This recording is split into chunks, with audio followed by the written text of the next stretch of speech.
கர்த்தருக்கு ஸ்தோத்திரம். நம்முடைய தியானத்துக்காக இன்றைக்கு ஒரு வேத பகுதியை நாம் வாசிக்க போகிறோம். பழைய ஏற்பாட்டு காலத்திலே தெபோராள் என்கிற ஒரு தீர்க்கதரிசி இராணுவத்துக்கு போய் ஜெயித்த பிறகு கர்த்தரை புகழ்ந்து பாடின பாட்டில் இருக்கிற ஒரு வசனத்தை நாம் அனைவரும் வாசிக்க போகிறோம். நியாயாதிபதிகள் 5ஆம் அதிகாரம் 8வது வசனத்தை நம்ம வாசிக்கலாம். நியாயாதிபதிகள் 5ஆம் அதிகாரம் 8வது வசனம் வாசிக்கலாமா? அதை அப்படியே நீங்கள் ஸ்க்ரீனில் பாருங்கள். இந்த 8வது வசனத்தில் என்ன போட்டிருக்கிறது என்பதை தெளிவாக பாருங்கள். நூதன தேவர்களை தெரிந்து கொண்டார்கள், அப்போது யுத்தம் வாசல் வரையும் வந்தது. இந்த தேவ செய்தியை பார்க்கிற என் அன்பு சகோதரியே, உன்னை போலவே வாழ்க்கையில் வந்த எல்லா போராட்டத்தையும் ஜெயித்து கர்த்தருக்காக ஊழியம் செய்து ஜெயம் எடுத்த ஒரு தீர்க்கதரிசி ஆனவங்க இங்கு தீர்க்கதரிசனம் உரைக்கிறாங்க. அதை என் அன்பு சகோதரியை தெளிவாக ஆவியானவங்க உனக்கு காட்டுறார். இந்த வசனத்தில் இந்த தெபோராள் என்கிற தீர்க்கதரிசியை வைத்து பரிசுத்த ஆவியானவர் பேசியிருக்கிற தீர்க்கதரிசன வார்த்தையை நீங்கள் இன்றைக்கி உங்கள் குடும்ப வாழ்க்கையோடு கூட, குறிப்பாக நீங்கள் வாங்கியிருக்கிற கடனோடு கூட இந்த வசனத்தை ஒப்பிட்டு சில தரிசனங்கள் வெளிப்பாடுகள் பார்த்தீங்கன்னா உண்மையாகவே உங்களுடைய கடன் என்கிற சாபக்கட்டு உடையும். ஏதோ குடும்ப கஷ்டத்துக்கு நீங்கள் கடன் வாங்கிட்டீங்க, இன்றைக்கி கண்ணீரோடு இருக்கிறீங்க. வீடு கட்ட கடன் வாங்கினீங்க, கல்யாணம் பண்ண கடன் வாங்கினீங்க, பிள்ளைகளை படிக்க வைக்க கடன் வாங்கினீங்க, பிள்ளைகளை ஸ்கூலில் சேர்க்க, பிள்ளைகளை காலேஜில் சேர்க்க உங்களுக்கு பணம் தேவைப்பட்டது, கடனை வாங்கிட்டீங்க. உங்களை கடன் வாங்க வச்ச அந்த பிசாசு யார்? உண்மையிலே கடன் என்பது ஒரு பிசாசு தான் உங்களை வாங்க வச்சுதா? அது உங்களுக்கு முதல்ல தெளிவாக தெரியணும். தெரிஞ்சால் தான் நீங்கள் கடனே வாங்காமல் விசுவாசத்தில் உங்கள் வருமானத்தை கொண்டு உங்களால் வாழ பழக முடியும்.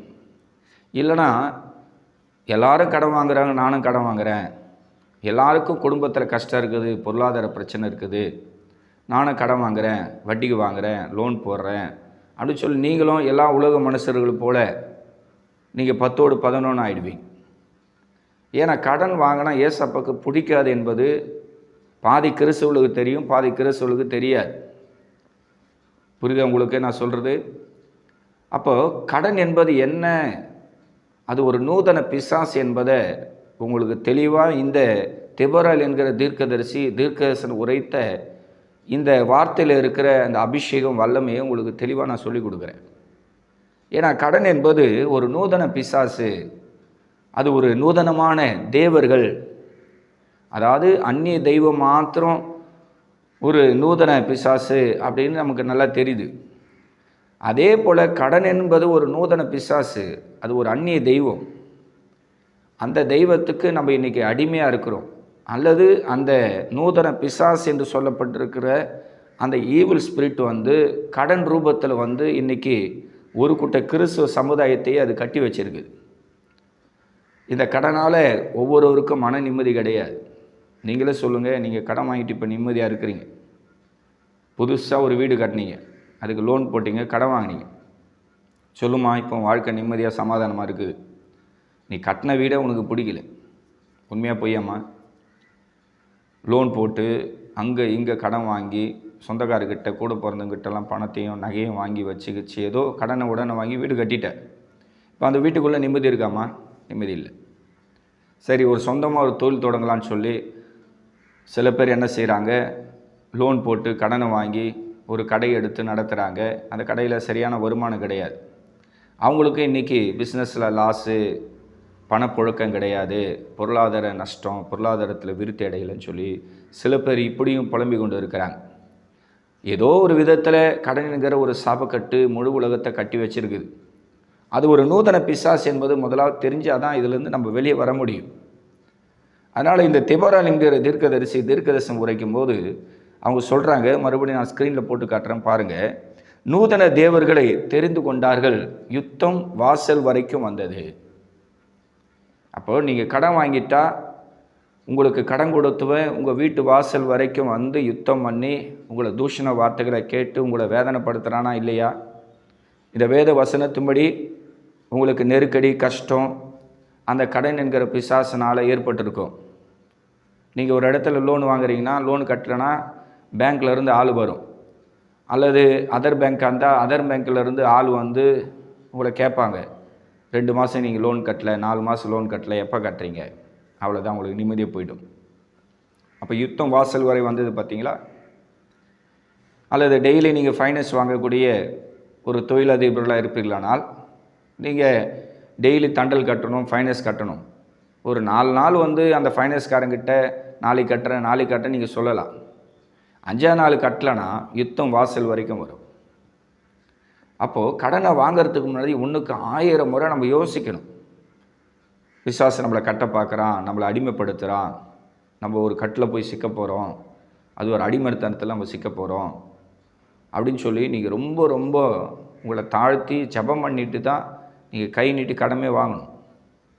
ஆனால் நான் யூடியூப்பில் ஒன்று சொல்கிறேன், ஒரு மனுஷனுக்கு குடியிருக்க வந்து ஒரு வீடு தேவை, வியாபாரம் பண்ணி பிழைக்க ஒரு தொழில் தேவை. இதுக்கு ஒரு சில பேர் என்ன செய்கிறாங்க, ஒரு சில இடத்துல வந்து கடன் வாங்கி வீடு கட்டுறாங்க, லோன் போட்டு வீடு கட்டுறாங்க, இப்படி கடனை வாங்கி பிஸ்னஸ் பண்ணுறாங்க. இதெல்லாம் ஒரு விஷயத்தில் பார்த்திங்கன்னா ஒரு குடும்பத்தில் ஏற்படக்கூடிய தினசரி ஏற்படக்கூடிய ஒரு பிரச்சனையாக இருக்குது. ஏன்னா வீடு தேவை, பிஸ்னஸ் தேவை, பொண்ணுக்கு கல்யாணம் பண்ணணும், பிள்ளைங்களை படிக்க வைக்கணும், இதெல்லாம் வந்து ஒரு தாய் தகப்பனுடைய அன்றாட கடமை. ஒரு சில கடன் என்கிற சாபக்கட்டை உடைக்கிறதுக்கு கர்த்தர் வழியை திறக்கிற. ஆனால் தேவையில்லாத கடனை நம்ம வாங்கும்போது உண்மையாகவே அந்த கடத்திலேருந்து நம்மளால் வெளியே வரவே முடியும். ஏன்னா 2 ராஜாக்கள் புஸ்தகம் 4ஆம் அதிகாரத்தை நீங்கள் எடுத்து பார்த்தீங்கன்னா அதில் கடன் சாபக்கட்டை கர்த்தரை உடைச்சி ஒரு விதவி ஸ்திரீயுடைய வாழ்க்கையில் ஆண்டவர் அற்புதங்களை செஞ்சுருக்கிறார்.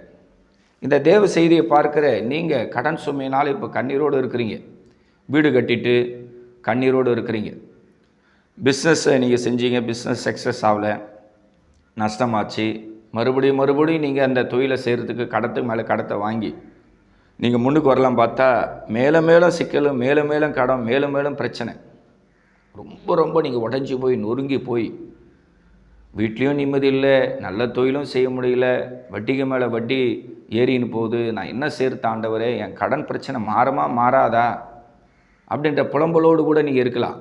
உங்களுக்கு ஒரு வசனத்தை காட்டுறேன். அதில் ஆவியானவர் ஒரு ஸ்திரியுடைய கடன் சாபக்கட்டை உடைச்சிருக்கிறார். எலிசா என்கிற ஒரு தீர்க்கதரிசியை வச்சு, ஒரு ஊழியக்காரனை வச்சு, ஒரு தீர்க்கதரிசியுடைய மனைவியாக இருந்த ஒரு கைம்பெண்ணுடைய கடன் சாபக்கட்டை ஆவியான உடைச்சிருக்கிறார். நீங்கள் நான் சொல்கிற ஒவ்வொரு வசனத்தை குறிச்சிக்கின்னு, ஏசப்பா இனிமேல் நான் கடன் வாங்க மாட்டேன், நீங்கள் எனக்கு நல்ல வருமானத்தை தாங்க, என் கையின் பிரயாசங்களை ஆசீர்வதிங்க, என்னுடைய கையின் கிரியில் நான் எங்கே எதை செஞ்சாலும் எதை தொட்டாலும் அதில் ஆசீர்வாதம் வரணும், ஆண்டவரை என்னை ப்ளஸ் பண்ணுங்கன்னு சொல்லி விசுவாசத்தோடு இந்த வேத பகுதியை என் அன்பு சகோதரியை எடுமானி, ஆண்டவர் உன்னுடைய கடன் சாபக்கட்டை உடைக்கிறது தாம்மா உன்னை பைபிளை திறந்து இந்த வசனத்தை வாசிக்க சொல்கிறார். இப்போ கண்ணீரோடு வேதனையோடு என் கடன் பிரச்சனை எப்படி மாற ஆண்டவரேன்னு சொல்லி நீங்கள் ரொம்ப திகிலோடு பயத்தோடு கூட இருக்கலாம். கர்த்தர் சொல்கிறாரு, உன்னுடைய கடன் சாபக்கட்டை நான் மாற்றுவேன். இந்த தேவ செய்தியை பார்க்குற என் அன்பு சகோதரியை என்னை உன்னுடைய சொந்த பிரதராக பாருமா, சொந்த ரத்தமாக நினச்சிக்கோ, கூட பிறந்த ஒரு அண்ணன் தம்பி போல் நினச்சிக்கோ. உண்மையிலே ஆவியானவர் என் மூலியமாக உனக்கு சுவிசேஷம் சொல்கிறாருமா. ஏதோ ஒரு பாஸ்டர் சென்னையிலேருந்து வந்து இந்த கடன் பிரச்சனையை பற்றி பிரசங்கம் பண்ணுறான்னு நினைக்காதீங்க. எனக்குள்ள ஒரு ஆத்ம பாரம், அந்த ஆத்மாவில் பாரம் இருக்கிறதால தான் இன்றைக்கி நான் வந்து உங்களுக்கு சுவிசேஷம் சொல்ல உங்கள் சொந்த சகோதரம் போல் உங்கள் முன்னாடி நான் பேசிட்டு இருக்கேன். உண்மையிலேயே என் மேலே அன்பு பாசம் இருக்குமானால் நீங்கள் வேதத்தை திறந்து விசுவாசத்தோடு, ஏசப்பா இந்த ஊழியக்காரர் மூலியமாக, எங்கள் பிரதர் மூலியமாக எனக்கு இந்த கடன் பிரச்சனை விடுதலை தாங்கன்னு சொல்லி நீங்கள் விசுவாசத்தோடு இந்த வசனத்தை வாசிங்கன்னா பெரிய அதிசயத்தை கர்த்தர் உங்களுக்கு செய்வாருமா. உண்மையிலே செய்வார். நீங்கள் நல்லா இருப்பீங்க, நல்லா வருவீங்க. உங்கள் வீட்டு மேலே இருக்கிற லோனெல்லாம் நீங்கள் அடைச்சிடுவீங்க. உங்கள் பிள்ளைகளுக்காக நீங்கள் வாங்கியிருக்கிற கடன் எல்லாத்தையும் அடைச்சிடுவீங்க. எஜுகேஷனுக்காக நீங்கள் கடன் வாங்கியிருக்கலாம், அதையும் கட்ட ஏசப்பா உதவி செய்வார். ஒருவேளை காலேஜ் ஃபீஸ் கட்ட நீங்கள் கடன் வாங்கியிருக்கலாம், அதுக்கும் கர்த்தர் வழிவாசல் திறப்பார். ஏன்னா வசனம் சொல்லுது, அவள் வாங்கின கடத்தை அடைச்சி மீதியான துணிக்கைகளை எடுத்தா அவளும் அவள் பிள்ளைகளும் சாப்பிட்டார்கள், திருப்தி அடைந்தார்கள், கடன் சாபக்கட்டிலிருந்து அவர்கள் விடுவிக்கப்பட்டாங்க அப்படின்ற சரித்திரம் 2 ராஜாக்கள் 4ஆம் அதிகாரம் 1 7 வரைக்கும் நீங்கள் குறித்து கொள்ளுங்கள். எல்லா வசனத்தையும் இந்த ஸ்க்ரீனில் போட்டு காட்ட முடியாது. நான் ஒரு வசனத்தை மாத்திரம் உங்களுக்கு ஸ்க்ரீனில் காட்டுறேன். அந்த வசனத்தை வச்சு நீங்கள் கண்ணீரோடு ஜெபிங்க. ஏசப்பா, என்னுடைய கடனை அடைக்க எனக்கு நீங்கள் வழி தரங்க, வாசல் தரங்க, எனக்கு விடுதலை தாங்க, எனக்கு நிம்மதி இல்லை, சமாதானம் இல்லை, நைட்டெல்லாம் என்னால் தூங்க முடியல, கடன்காரன் எந்த டைமில் என் வீட்டு வாசல் யுத்தம் பண்ணுவான், சண்டை போடுவான்னு தெரியாதனமாக நான் இந்த கடத்தை வாங்கிட்டேன், ஏன்டா வீடு கட்டணும்னு நினைக்கிறேன், ஏன்டா பிள்ளைங்களை படிக்க வைக்கிறதுக்கு இந்த காலேஜில் சேர்த்தேன்னு தெரில, எதுக்காக நான் தேவையில்லாத ஒரு புது பிஸ்னஸ் தொடங்கினேன்னு தெரில, பழைய பிஸ்னஸில் ஆசீர்வாதம் இல்லை, அதனால் மறுபடியும் கடன் வாங்கி சிக்கிக்கினேன். பலதரப்பட்ட பொருளாதார புலம்பலோடு இருக்கிற ஒவ்வொரு சகோதரிகளை இன்றைக்கு ஆண்டவர் ஆட்சி தேற்றி தைரியப்படுத்த போகிறேன். உங்களுக்கு எவ்வளவான கடன் தொல்லை இருக்கட்டும், எவ்வளவான லட்சக்கணக்கில் கோடிக்கணக்கில் கூட கடன் இருக்கட்டும், ஏசப்பா சொல்கிறாரு, இந்த வசனத்தின்படி உன்னை நான் ஆசீர்வதிப்பேன், உன்னுடைய கடனை நீ அடைப்பேன், உன் கையில் ஒரு ஆசீர்வாதம் தருவேன், உன் கண்ணீரை துடைப்பேன், உன் பிரச்சனை மாறும், பயப்படாத அப்படின்னு ஆண்டவர் உங்களை தைரியப்படுத்துகிறாருங்க. 2 ராஜாக்களின் புஸ்தகம் 7ஆவது வசனத்தை நம்ம வாசிக்கலாம்.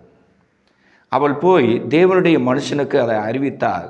அப்போது அவன், நீ போய் அந்த எண்ணெயை விற்று உன் கடனை தீர்த்து மீந்ததை கொண்டு நீயும் உன் பிள்ளைகளும் ஜீவனம் பண்ணுங்கள் என்றான். என் அன்பு சகோதரியே, இந்த வேத வசனத்தில் என்னம்மா எழுதப்பட்டிருக்குது சொல்லுமா? இந்த வேத வசனம் என்னம்மா சொல்லுது? இப்போ நான் படித்தேன், நீயும் என்னோடு கூட படித்த ஸ்க்ரீன்லேயும் அந்த வசனம் அப்படியே தான் இப்போ நிற்கிது. நல்லா பாருமா, அதில் என்ன போட்டுக்குது? அவள் எண்ணெயை விற்று கடனை தீர்த்து மீந்ததை கொண்டு சந்தோஷமாக வாழ்ந்தார். அப்படி தான் நம்ம எழுதப்பட்டுக்குது. உனக்கு புரிகிற மாதிரி நான் படித்து காட்டினேன். அப்போ எலிசாவை தேடி வந்த அந்த விதவிக்கு கடன் என்கிற சாபக்கட்டிலிருந்து ஏசப்பா விடுதலை தந்திருக்கிறேன். அந்த பெண்ணோடைய வீட்டுக்கார் கடன் வாங்கிட்டார். கடன் வாங்கி அவர் செத்துட்டார். அவங்க குடும்ப செலவுக்காக கஷ்டத்துக்காக கடன் வாங்கியிருக்கிறாங்க. அந்த கடனை அடைக்கிறதுக்கு எலிசா என்ற ஊழியக்காரனை வைத்து கர்த்தர் என்ன பண்ணார்? வழிவாசலை திறக்கிறார். கடன் சாபக்கட்டு உடையுது. அவள் வீட்டில் இருக்கிற எண்ணெயை வச்சே ஆண்டவர் அற்புதங்களை செய்கிறார். அவளுடைய ஜெபத்தை வச்சு, அவளுடைய பிரயாசத்தை வச்சு, அவளுடைய பிரேயரை வச்சு ஆண்டவர் அந்த ஸ்திரியை கனப்படுத்துகிறார். ஏன்? அந்த பெண் விசுவாசம் உள்ளவள். அவள் கடனை வாங்கிட்டு கண்ணீரோடு எலிசாவை தேடி போய் அழுதா. எங்கள் வீட்டுக்கார் செத்து போயிட்டாரு, நான் ஒரு கைம்பெண்ணாக இருக்கிறேன், எனக்கு 2 ஆண் பிள்ளைகள் இருக்கிறாங்க, கடன் கொடுத்தவங்க இப்போ கடனை கேட்டு என்னை வேதனைப்படுத்துகிறாங்க, புருஷனும் போயிட்டாரு, இப்போ பிள்ளைங்களையும் அடிமையை பிடிச்சின்னு போயிட்டா, என் நிலைமை என்ன அப்படின்னு சொல்லி அவள் எலிசா கிட்ட அழுதா. எலிசா அவளுக்கு ஒரு யோசனை கொடுக்குற, உன் வீட்டில் என்ன இருக்குதுன்னு கேட்டார். எலிசா நினச்சிருந்தா, ஏம்மா உனக்கு கடன் ஆயிடுச்சு, உங்கள் வீட்டுக்காரர் செத்து போயிட்டார், உன் பிள்ளைங்க இப்போ இருக்கிறாங்க, அந்த பிள்ளைங்களை கடன் கொடுத்தவன் அடிமையை பிடிச்சி வந்துட்டான், நீ சொல்கிறேன், பேசாமல் வேறு இடத்துல ஏதாவது கடனை ஏற்பாடு பண்ணி வட்டிக்கு வாங்கியிருக்கிற கடனை சமாளின்னு சொல்லி கொடுக்கல. முழுவதுமாய் அந்த கடனை அடைக்கிறதுக்கு எலிசா ஜெபம் பண்ணி ஆலோசனை கொடுக்குறேன். அதை தான் நான் உங்களுக்கு சொல்ல வந்திருக்கிறேன். இப்போ நீங்கள் ஏற்கனவே கடத்தில் இருக்கிறீங்க, அப்போ இன்னொரு கடத்தை வாங்கி அந்த கடத்தை அடிச்சிங்கன்னா மேலும் மேலும் உங்களுக்கு பிரச்சனை தான் ஏற்படுமா கண்டி, ஒருபோதும் உங்கள் வாழ்க்கையில் நிம்மதி, சமாதானம், சந்தோஷம் வராது. இன்றைக்கு இந்த வேத வசனத்து மேலே இங்கே விசுவாசம் வைங்க. எலிசா காலத்தில் ஏசப்பா இந்த பெண்ணுடைய வாழ்க்கையில் ஒரு அதிசயம் செய்து இவருடைய கடன் சாபக்கட்டை நீங்கள் உடைச்சிங்களா? நான் வெகு வருஷமாக ஆண்டவரே கண்ணீரோடு இருக்கிறேன், கடன் தொழியோடு இருக்கிறேன், நிம்மதி இல்லை, என்னால் தூங்க முடியல ஆண்டவரே, பயமாக இருக்குது, ரொம்ப ரொம்ப வேதனைப்பட்டுன்னு இருக்கிறேன், என்னை பிசாசு நூதனமாக ஏமாற்றி என்னை கடன் வாங்க வச்சிச்சு, நான் கடத்தில் போய் சிக்கின்னு இருக்கிறேன், ஏசப்பா எனக்கு விடுதலை தாங்கன்னு சொல்லி ஜெபத்தோடு இந்த வசனத்தை வச்சு ஆண்டவர்கிட்ட கேளுங்க. மறுபடியும் வாசிக்கலாம். அவள் போய் என்ன செய்கிறா, அந்த எண்ணெயை விற்கிறா, சேல்ஸ் பண்ணுறா. அவளே தான் ஜெபம் பண்ணி அவள் வீட்டுக்குள்ளே காலி பாத்திரத்தில் எண்ணெயை வாத்து வச்சுக்கிறா. இப்போ அவளே அந்த எண்ணெயை சேல்ஸ் பண்ணுறா. அவளுடைய கையின் கிரிகளை ஆண்டவர் ஆசீர்வதிக்கிறார், ப்ளஸ் பண்ணுறார். இப்போ கடனெல்லாம் அடைத்து முடிச்சிட்டா, ஃபினிஷ் ஆயிடுச்சு. கடனே கிடையாது, ஒரு சின்ன ₹1 கடன் கூட கிடையாது. மீதியான துணிக்கையில் அப்பா தராரு. அப்போ நீயும் விசுவாசத்தோடு ஆண்டவர்கிட்ட கேளுமா. என் அன்பு சகோதரனே, நீயும் கேளுப்பா. ஏசப்பா, எலிசா காலத்தில் இந்த விதையோடைய கடத்தை நீங்கள் தானே அடைச்சிங்கன்னு சொல்லி ஜெபத்தில் கேளுங்க. இப்போ கேளுங்க, என்னோட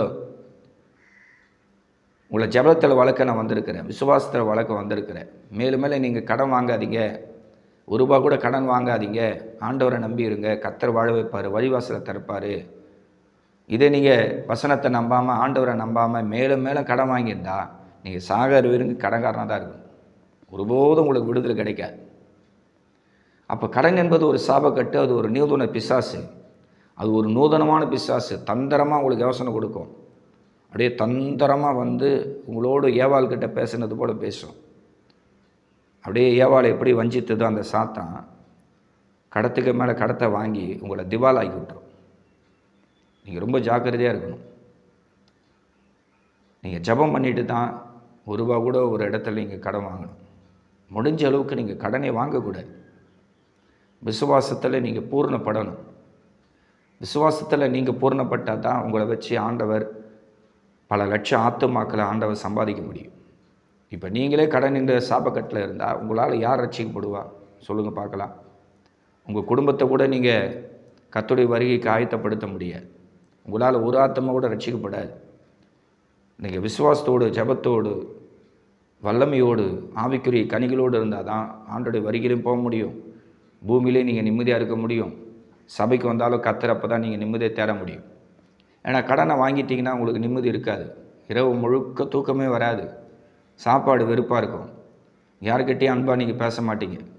எல்லாருமேலேயும் ஒரு மாதிரி எரிஞ்சு விழுவீங்க. எங்கே கடன் கிடைக்கும், யார் கொடுப்பாங்க, எப்படி சமாளிப்பேன், நாளைக்கு எப்படி இது ஓட்ட முடியும், எப்படி ஆண்டவர், எப்படி ஆண்டவரே ஆண்டவரே ஆண்டவரேன்னு சொல்லி கதறின்னு ஒரு பக்கம் இருப்பீங்க. ஒரு பக்கம் மனுஷன் மேலே யார் மேலே அன்பு வராது உங்களுக்கு. மறுபக்கம் ஆண்டவர்கிட்ட அங்கலாய்ப்பீங்க. இனி நான் வார்த்தை ஆண்டவர் சாகர்த்தா, என் வாழ்க்கை எப்படி ஆண்டவரேன்னு சொல்லி நீங்கள் கண்ணீரோடு இருக்கலாம். ஒரு முறை எலிசா என்ற ஒரு ஊழியக்காரர் சோதனை வந்த பிறகு அவர் என்ன செய்கிறாரு, ஒரு சூரச்செடிக்கிட்ட போகிறார். ஒரு சூரச்செடிக்கிட்ட போட்டு அவர் வந்து ஜெபம் பண்ணுறார். என்ன ஜெபம் பண்ணுறாருன்னா, ஆண்டவரே நான் வாழ்ந்தது போதும், நான் ஊழியம் செய்தது போதும், எனக்கு மரணத்தை தாங்க அப்படின்னு ஒரு ஜெபம் பண்ணுறார். வாசிக்கலாமா?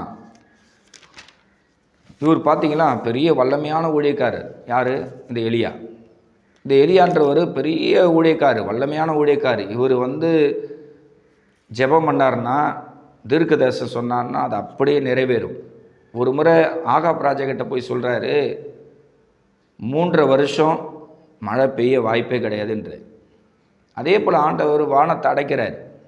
3 வருஷம் மழையே தேசத்தில் பெய்யலைன்னா பாருங்களேன். அவ்வளோ பெரிய வல்லமையான ஊழியக்காரி இவர். அடுத்த 3 வருஷம் கழிச்சு மறுபடியும் ஒரு ப்ராப்பர்சி அதே ஆகாப் ராஜா கிட்ட எலியா சொல்கிறார். ஆண்டவர் வானத்தை திறந்து கருமேகத்தை உண்டாக்கி என்ன பண்ணுறாரு, பெரிய மழையை கொடுக்குறார். அந்த எலியாவுடைய உடன் ஊழியக்காரன் என்ன செய்கிறான், ஒரு கையளவு மேகத்தை நான் பார்க்குறேன் அப்படின்னு சொல்கிறான். அவன் சொல்லி முடிக்கிறதுக்குள்ளேயே பயங்கர பெரிய மழை வருது. ஆகாப் ராஜா ரதத்தை பூட்டுறான், ஓடுறான், இஸ்ரேலுக்கு ஓடுறான். அவனுக்கு முன்னாடி எலியா ஓடுறாரு. அப்போ எப்பேற்பட்ட அதிசயத்தை எலியா நாட்களில் எலியாவை கொண்டே ஆண்டவர் செஞ்சுருக்கிறார் பாருங்கள். ஆண்டவர் நினச்சார்னா அடைப்பார், ஆண்டவர் நினச்சார்னா திறப்பார், மாற்றமே கிடையாது. இப்போ இன்றைக்கி ஆண்டவர் நினச்சார்னா உங்களுக்கு கோடிக்கணக்கான கடத்தை ஒரு நிமிஷத்தில் அடைக்க அவரே வழியை திறந்துடுவார். இப்போ அவர் அடைச்சி வச்சிட்டாருன்னா ஒன்றும் பண்ண முடியாது. சரி, இது ஒரு பக்கம் போட்டோம். அடுத்தது, இவ்வளோ பெரிய வல்லமையான ஊழியக்காரன் சூரச்செடிக்கிட்ட வந்து, போதும் கர்த்தாவே என் பிராணனை எடுத்துக்கொள்ளும் அப்படின்னு ஒரு ஜெபம் பண்ணுறேன். மேலும் எலியாவை பற்றி சொல்லணுன்னா, அவர் வந்து ஜெபம் பண்ணார்னா கர்மேல் பருவத்திலிருந்து அப்படியே அக்கினி தக தக தகன வானத்திலிருந்து இறங்கி வரும். அந்த பாகால் தீர்க்கதரிசிக்கு முன்னாடி எலியா ஜெபிக்கும் போது வானத்திலிருந்து அக்கினி அப்படியே இறங்கி வருது. மழை பெய்யாதுன்றாரு, மழை பெய்யல. மழை பெய்யும்னு சொல்கிறாரு, மறுபடியும் மழை பெய்யுது. இப்போ ஜெபம் பண்ணுறாரு, வானத்தில் அக்கினி இறங்குது. செத்துப்போன ஒரு குழந்தைய கூட அவர் உயிரோடு எழுப்பியிருக்கிறார். இவ்வளோ பெரிய வல்லமையான ஊழியக்காரர் சோதனை வந்த பிறகு அவரால் அந்த சோதனையில் நிற்க முடியல. ஒரு நாள் பிரயாண தூரத்தில் அவர் பிரயாணம் பண்ணி ஒரு வனாந்தரமான ஒரு இடத்துக்கு போய் அங்கே ஒரு சூரச்சிக்கிட்ட போய் உட்காந்துக்கின்னு ஒரு ஜெபம் பண்ணார். அதை வாசிக்கலாம். 1 ராஜாக்களின் புஸ்தகம் 19ஆம் அதிகாரம் 4வது வசனம். அவன் வனாந்தரத்திலே ஒரு நாள் பிரயாணம் போய் ஒரு சூரச்செடி கீழே உட்கார்ந்து தான் சாக வேண்டும் என்று கோரி, போதும் கர்த்தாவே, என் ஆத்துமாவை எடுத்துக்கொள்ளும், நான் என் பிதாக்களை பார்க்கலாம் நல்லவன் அல்ல என்று சொல்லி ஒரு சூரச்செடி கீழே படுத்துக்கொண்டு நித்திரை பண்ணினான். இப்படி தான் நீங்கள் கூட கடத்துக்கு மேலே கடத்தை வாங்கிட்டீங்கன்னா வாழவே உங்களுக்கு பிடிக்காது. ஒரே டிப்ரெஷனாக இருக்கும், ஒரே உங்கள் இருதயம் பாரமாக இருக்கும். என்ன செய்வேன் ஆண்டவர், இந்த ஊரை விட்டு ஓடிடலாமா, நான் இருக்கிறதா சாகிறதா நீங்களே சொல்லுங்கள். இரவும் பகலும் புலம்பி புலம்பி புலம்பி புலம்பி புலம்பி அழக்கூடிய ஆயிரக்கணக்கான சகோதரர்களுடைய கண்ணீரை துடைக்க இன்றைக்கி நான் பேசிட்டு இருக்கேன். கர்த்தர் எனக்கு தந்த ஊழி என்ன தெரியுமா உங்களுக்கு? கடன் சுமையோடு இருக்கிற ஜனங்களை தூக்கி எடுக்கணும், காயம் கட்டணும், அவங்கள ஆற்றி தேற்றி தைரியப்படுத்தணும். இன்றைக்கி நீங்கள் டிவியை ஓப்பன் பண்ணாவே என்ன சுவிசேஷம் வேணும் உங்களுக்கு? பல தலைப்பில் சுவிசேஷம் பேச ஆயிரக்கணக்கான ஊழியக்காரர் இருக்கிறாங்க. உங்களுக்கு அற்புதம் நடக்கும், அதிசயம் நடக்கும். ஆண்டவர் மாந்திரிக கட்டை உடைப்பார், பில்லி சூனியை கட்டை உடைப்பார், நோய்களை குணமாக்குவார், உங்களுக்கு எல்லாம் தருவார். அதெல்லாம் சொல்கிறதுக்கு ஆளுகுது ஆண்டவர் வச்சிருக்கிறார். எனக்கு ஒரு தரிசன வெளிப்பாடு வந்த பிறகு தான் கடன் சுமையோடு இருக்கிற ஜனங்களுக்கு மாத்திரம் நம்ம சுவிசேஷம் பேசணும்னு சொல்லி கர்த்தர் என்னை பிரித்து எடுத்திருக்கிறேன். ஆனால் தான் நான் பிரசங்கம் பண்ணும்போது என்னை உங்களுடைய சொந்த சகோதரனாக நினச்சிங்க, என்னை சொந்த சகோதரனாக நினச்சிங்க. நீங்கள் என்கிட்ட ஜெப குறிப்பை சொல்லுங்கள், கமெண்ட் பாக்ஸில் உங்கள் ஜெப குறிப்பை பதிவு பண்ணுங்கன்னு சொல்லி ஏன் இப்படி நான் வலியுறுத்துறேன்? கடன் சுமையோடு இருக்கிற ஜனங்களுக்கு சுவிசேஷம் பேசினா ஏதாவது எனக்கு பெரிய லாபம் எதனா வருமா? நீங்களே சொல்லுங்கள். அவங்களே கடன் பிரச்சனை, வட்டி கட்ட முடியல, சாப்பிட முடியல, அரிசி இல்லை, பருப்பு இல்லை, பால் இல்லை, எண்ணெய் இல்லை, மாவு இல்லைன்னு சொல்கிறேன். அந்த ஜனங்களுக்கு சுவிசேஷம் பேசினா எதனா லாபம் கிடைக்குமா? நீங்களே சொல்லுங்கள். நான் இந்த ஊழியத்தை லாப நோக்கத்தோடு செய்யலாமா? நீங்கள் நல்லா இருக்கணும், நீங்கள் உயிரோடு இருக்கணும், கடத்தெல்லாம் அடைச்சிட்டு நீங்கள் குடும்பமாக ஆசீர்வதிக்கப்படன்ற ஒரே ஒரு நோக்கத்தோடு கூட தான் இந்த ஊழியத்தை கர்த்தர் செய்ய எனக்கு கிருபை தந்திருக்கிறேன். ஏற்கனவே என்னுடைய சேனலில் 25 பாகம் கடன் தொல்லையான்கிற தலைப்பில் 25 பார்ட் வெளியிட்டு இருக்கிறேன். ஒவ்வொரு பார்ட்லேயும் ஒவ்வொரு வித்தியாசம் இருக்கும். இன்றைக்கி நான் வந்து நியாயாதிபதிகள் 5ஆம் அதிகாரத்தை எடுத்து உங்களுக்கு காட்டினேன். கடன் என்பது ஒரு நூதன பிசாசு. உங்களை ஏமாற்றி கட்டி அதை வாங்க வச்சு உங்களை கஷ்டப்படுத்தி அடிமைப்படுத்தி வச்சுக்கும். அடுத்த ஒரு வசனம் காட்டினேன். 2 ராஜாக்கள் 4ஆம் அதிகாரத்தில் எலிசா காலத்தில் ஒரு விதவிக்கு இருந்த கடன் என்கிற சாபக்கட்டை உடைச்சி ஆண்டவர் அவளை வெளியே கொண்டு வந்தார், உங்களையும் வெளியே கொண்டு வருவார்னு பேசினிருந்தேன். இப்போ கடைசியாக 1 ராஜாக்கள் 19ஆம் அதிகாரம் இந்த 4வது வசனத்தை உங்களுக்கு இந்த திரையில் மறுபடியும் நான் போட்டு காட்டுறேன். இங்கே பாருங்கள், பெரிய ஊழியக்காரர், வல்லமையான ஊழியக்காரர். இவர் சொல்கிறாரு, நான் வாழ்ந்தது போதும், ஊழியம் செஞ்சது போதும், என்னை எடுத்துங்க. ஏசப்பா எடுத்துக்கினாரா? சொல்லுங்கள். அந்த சூரச்செடிக்கிட்ட எனக்கு மரணம்தான் வேணும்னு சொல்லி எலியாங்கிற பெரிய ஊழியக்காரர், வல்லமையான ஊழியக்காரர் ஜெபிக்கிறார். சொல்லுமா என் அன்பு சகோதரியே, அவர் கேட்ட மரணத்தை அப்பா தந்தாரா? சொல்லுமா, தரல. அப்போ நீ கூட கடன் வாங்கிட்டு வாழ பிடிக்கல, நான் சாக போகிறேன், நான் வாழ்ந்து என்ன பிரயோஜனம், எனக்கு ஆசீர்வாதம் வரல, பல வருஷமாக நான் கண்ணீரோடு இருக்கிறேன், உபத்திரத்தோடு இருக்கிறேன், என் கடன் பிரச்சனை மாறலை, என்னுடைய கண்ணீர் வேதனை மாறலை அப்படின்னு சொல்லி நீ ரொம்ப கலங்கி கொண்டு இருக்கிறம்மா. நீ கேட்குற காரியம் நடக்காது. என்ன கேட்குற? மரணத்தை கேட்டியானா அதை கொடுக்க மாட்டார். இங்கே மரணத்தை கேட்ட எலியாவுக்கு ஆண்டவர் உணவு தண்ணீர் கொடுத்து அவனை அப்படியே மாரோடு அப்பா அரவணைக்கிற. ஒருவேளை உன் வாழ்க்கை கசந்து போய் உன்னுடைய இல்லற வாழ்க்கை, குடும்ப வாழ்க்கை கடன் சுமையினால் கசந்து போய் ஒருவேளை மரண கசப்போடு கூட நீங்கள் இருக்கலாமா? அப்பா சொல்கிறாரு, எலியாவுக்கு தழலில் சுடப்பட்ட அடையை கொண்டு வந்து நான் தான் கொடுத்தேன். அவனை ஆற்றி தேற்றி தைரியப்படுத்தி அவன் ஆத்துமாவை காயம் கட்டின தேவன் நானே. இன்றைக்கி கடனை வாங்கிட்டு நீ கண்ணீரோடு இருக்கிற, உபத்திரத்தோடு இருக்கிற, வேதனையோடு இருக்கிற என் அன்பு சகோதரியே, இன்றைக்கு ஆவியானவர் இதே தழலில் சுடப்பட்ட அடைய உனக்கு தந்து உன் ஆத்துமாவை தேற்ற போகிறாருங்க. நீ பயப்படுற காரியம் உனக்கு நடக்காது.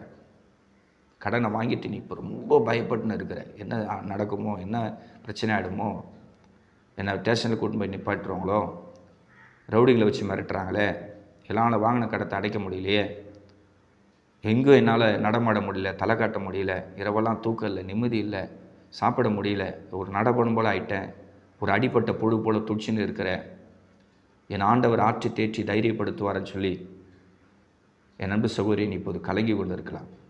ஆவியானவர் இந்த வேத பகுதியை உனக்கு காட்டுறாருமா. இந்த 1 ராஜாக்கள் 19ஆம் அதிகாரம் 6வது வசனத்தில் என்ன எழுதப்பட்டிருக்கு என்பதை உங்களுக்கு திரையில் போட்டு காட்டுறேன், வாசிங்க என்னோடு. அவன் விழித்து பார்க்கிற போது இதோ தழலில் சுடப்பட்ட அடையும் ஒரு பாத்திரத்தில் தண்ணீரும் அவன் தலைமாட்டில் இருந்தது. அப்போது அவன் புசித்து குடித்து திரும்பவும் படுத்து கொண்டான். பார்த்தீங்களா? இதுதான் தகப்பனுடைய அன்பு, ஏசப்போட அன்பு இதுதாம்மா, தேவனுடைய அன்பு இதுதான். நீ பயப்படுற காரியம் உனக்கு நடக்காது. ஆண்டவர் வித்தியாசமாக நடத்துவார். ஒரு புதிய காரியத்தை கர்த்தர் உனக்கு செய்வார்மா. என் அன்பு சகோதரியே, கர்த்தர் உனக்கு ஒரு புதிய காரியத்தை செய்வார். நீ பயப்படாத. இந்த தழலில் சுடப்பட்ட அடையோடு தண்ணீரோடு ஆவியான உனக்கும் இறங்குவாருமா. அன்றைக்கி நான் வாழ்ந்தது போதும், நான் ஊழியம் செஞ்சது போதும், என் ஆத்மா எடுத்துங்க அப்படின்னு மரணத்தை விரும்பி எலியா ஜெபம் பண்ணுறான். அவன் கேட்ட மரணத்தை அப்பா தராமல் அவனுக்கு ஆசீர்வாதமான அடையும் அற்புதமான ஆசீர்வாதமான தண்ணீரையும் இந்த பரலோகத்தின் தெய்வம் தந்தார். இந்த ஆசீர்வாதத்தை என் அன்பு சகோதரியே உனக்கும் ஆண்டவர் தரப்போகிறார். உன் ஆத்துமாவை திடப்படுத்துவார், உன் ஆத்துமாவை காயம் கட்டுவார். என் மகளே பயப்படாதன்னு சொல்லி பரிசுத்த ஆவி அவனோடு பேசுவாரம்மா. உன் காரியம் ஜெயமாக இருக்கும். நீ வாங்கின கடத்தெல்லாம் அடைப்ப, ஆண்டவர் அடைக்க வைப்பார். உன்னால் முடியாது, தேவனால் எல்லாம் கூடும். அவர் முடித்து தருவார், அவர் செய்வார். நீ வாயை திறந்து சொல்லு, என் தேவனால் எல்லாம் கூடும், என் தேவனால் எல்லாம் கூடும், என் தேவனால் எல்லாம் கூடும், என் தேவனால் எல்லாம் கூடும். நீ சொல்ல சொல்ல கர்த்தர் உன்னை ராஜ அந்தஸ்து உயர்த்துவார்மா. இந்த சூரச்செடிக்கிட்ட இருக்கிற எலியாவை பாருங்கள். 4வது வசனத்தில் என்ன போட்டுக்குதுன்னா, நான் சாகணும்னு கேட்குறான். ஆனால் அப்பா அவனுக்கு 6வது வசனம் 7வது வசனம் 8வது வசனத்தை நீங்கள் வாசிக்கும்போது ஆண்டவர் அவனை வித்தியாசமாக நடத்துகிறார். அவன் கேட்டது மரணம், ஆனால் அவர் அப்பமும் தண்ணீரை கொடுத்து தேவ பர்வதம் அவனை கொண்டு வந்து நிறுத்துகிறார். ஊரே பெண்ணும் தேவ பர்வதத்தை கொண்டு வந்து அந்த எலியாவை அப்பா கொண்டு வந்து நிறுத்தி அவன் கால்களை திடப்படுத்துகிறார். இன்றைக்கி கடன் வாங்கிட்டு உனக்கு பலன் இல்லை, நிற்க பலன் இல்லை. அந்த கடன்காரனுக்கு முன்னாடி உன்னுடைய கால்கள் அப்படியே நடுங்குச்சு, உன் கை கால்லாம் உதிர்ச்சி. அவங்கள எழுத்து உன்னால் பேச முடியல. வாங்கிட்டேன், கை நீட்டிட்டேனே, என்ன செய்யறதுன்னு சொல்லி நீ கண்ணீர் விட்ட, கதறின. அந்த கடன்காரன் கேட்டுட்டு போன பிறகு வீட்டுக்குள்ளே வந்து அப்படியே குமுறி அழுதம்மா. கர்த்தர் சொல்கிறாரு, எலியாவை நான் ரதத்தில் உட்கார வச்சு அழகு பார்த்தேன். வாசிக்கலாமா? 2 ராஜாக்களின் புஸ்தகத்தில் மரணத்தை கேட்ட எலியாவை கர்த்தர் உணவு தண்ணீர் கொடுத்து உபசரித்து தேவ பர்வதம் கொண்டு வந்து அவனை வச்சு ஊழியத்தை சக்ஸஸ் பண்ணி முடிவில் அவனை பரலோக ராஜ்யத்துக்கு ஆண்டவர் அக்கினிமயமான ரதங்களையும் குதிரைகளையும் அனுப்பி அந்த தேவ மனுஷனை கர்த்தர் உயர்த்தினார். இந்த தேவ செய்தியை பார்க்கிற என் அன்பு சகோதரனே, அன்பு சகோதரியே, தகப்பன்மார்களே, தாய்மார்களே, ஊழியக்கார நண்பர்களே, கர்த்தர் சொல்கிறாரு, உங்கள் எல்லாரையும் நான் ரதத்தில் உட்கார வச்சு அழகு பார்ப்பேன். உங்களுக்கு ஒரு ரதம் ஆயத்தமாக இருக்குது. அது என்ன ரதம்னா ஆசீர்வாதமான ரதம். நான் உடைக்கப்பட்டிருக்கிறேன், நொறுக்கப்பட்டிருக்கிறேன், வேதனைப்பட்டிருக்கிறேன், கடன் தொல்லை, பிரச்சனை, பிஸ்னஸ் லாஸு, கட்டின வீட்டோடைய லோனை அடைக்க முடியல, இனி எதிர்காலம் இருண்டு போச்சுன்னு நீங்கள் நினைக்கிறீங்க.